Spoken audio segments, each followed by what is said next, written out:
નરેન્દ્રભાઈ મોદીના માદરે વતન વડનગરમાં હવે દરરોજ 2 મંત્રીઓનું આગમન રહેશે। વહીવટીતંત્ર ડમરૂ યાત્રાની સળંગ તૈયારી સહિત વડનગરની આગવી ઓળખ એવા સ્થાનોની વિઝિટ કરાવવા પણ તત્પર રહેશે।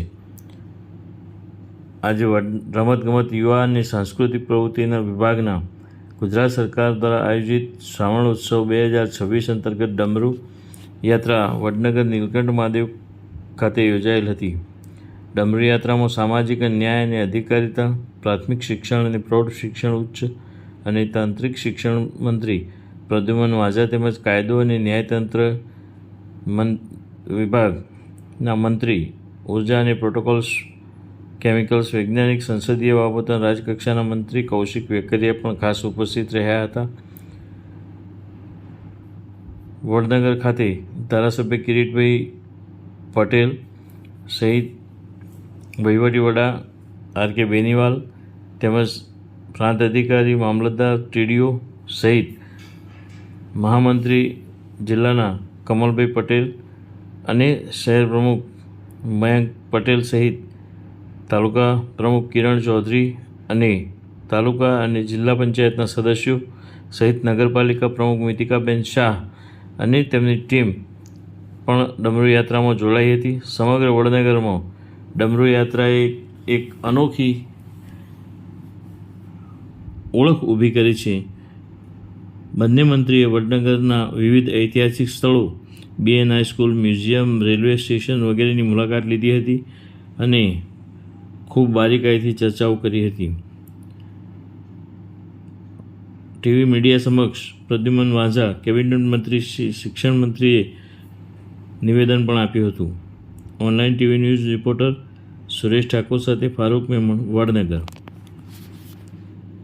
લાભ મળ્યો છે, આપને મહાદેવના દર્શન કર્યા। પવિત્ર શ્રાવણ મહિનો છે અને માદરે વતન વડાપ્રધાન નરેન્દ્રભાઈ મોદીનું વતન છે, શું કહેશો? હિન્દુ ધર્મ અને હિન્દુ સંસ્કૃતિના પવિત્ર એવા શ્રાવણ માસ દરમિયાન સમગ્ર લોકો મહાદેવની ભક્તિમાં લીન થઈ જાય છે, ત્યારે અમારા માટે સૌભાગ્ય કહેવાય કે આજ રોજ આ વડનગરની ઐતિહાસિક ધરતી કે જે દેશના વડાપ્રધાન અને વિશ્વના સૌથી લોકપ્રિય રાજનેતા એવા નરેન્દ્રભાઈ મોદીજીનું આ માદરે વતન છે, ત્યારે આ વતન ખાતે ઐતિહાસિક અને પૌરાણિક એવા હાટકેશ્વર મહાદેવના આજે સાનિધ્યમાં વડનગરના સમગ્ર રસ્તા ઉપર મારા સાથી મંત્રી માનનીય શ્રી કૌશિકભાઈ, સાથી ધારાસભ્ય શ્રી કિરીટભાઈની સાથે સમગ્ર જનતાએ એક ભક્તિભાવના અનેરા આનંદ અને માહોલ વચ્ચે ડમરૂ યાત્રા આજનું આયોજન થયું હતું અને આવનારા દિવસોમાં આ સરકાર દ્વારા રોજે રોજ બધા જ મંત્રીઓ આ શ્રાવણ માસના પવિત્ર માસ દરમિયાન ડમરૂ યાત્રાનું આયોજન થાય અને બધા જ મંત્રીમંડળના સાથી મિત્રો આ ડમરૂ યાત્રામાં ભાગ લેશે। અને ફરી એક વખત વડનગરની જનતાને હું આ પવિત્ર શ્રાવણ માસની ખૂબ ખૂબ શુભેચ્છાઓ પાઠવું છું અને હાટકેશ્વર મહાદેવના આશીર્વાદ સદાય ગુજરાતની જનતા ઉપર વરસે એવી મહાદેવને હું આ પવિત્ર માસમાં 2 હાથ જોડીને પ્રાર્થના કરું છું। સાહેબ, અહીંયા ડમરૂનો નાદ કેવો લાગે? ડમરૂનો નાદ જાણે કે આપણે મહાદેવ લોકમાં આવી ગયા હોય એવો જે ભક્તો બધા જે અને બધા જ લોકો ડમરૂ સાથે ખૂબ સારી રીતના એક ભક્તિભાવ જેવા વાતાવરણમાં અમને ખૂબ આનંદ થયો।